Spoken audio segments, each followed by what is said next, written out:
ایک قاضی کا فیصلہ جو قیامت تک مثال بن گیا۔ ایک دن ایک عورت قاضی کے دربار میں حاضر ہوئی اور روتے ہوئے بولی، قاضی صاحب، میرے شوہر نے مجھ پر ظلم کیا ہے۔ قاضی نے نرمی سے پوچھا، کیا گواہ ہیں تمہارے دعوے پر؟ عورت نے آنسو پونچھتے ہوئے کہا، میرے آنسو گواہ ہیں۔ قاضی نے قرین پاک اٹھایا اور کہا، جس پر ظلم ہوتا ہے اس کا گواہ خود اللہ ہوتا ہے۔ پھر اس نے شوہر کو بلایا اور کہا، اگر تو سچا ہے تو قرآن پر ہاتھ رکھ کر کہہ دے، تاو نے ظلم نہیں کیا۔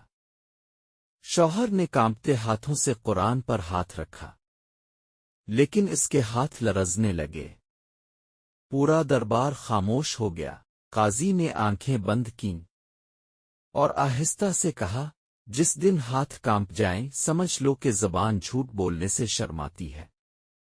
عورت کے چہرے پر سکون آ گیا اور شوہر کی آنکھوں سے آنسو بہنے لگے۔ قاضی نے فیصلہ سنایا، ظلم کرنے والا کبھی چھپ نہیں سکتا، کیونکہ اللہ کی عدالت ہمیشہ جاگتی ہے۔ یہ واقعہ ہمیں سکھاتا ہے کہ جب انصاف قرآن کے ساتھ ہو تو ظلم کی کوئی جگہ نہیں رہتی۔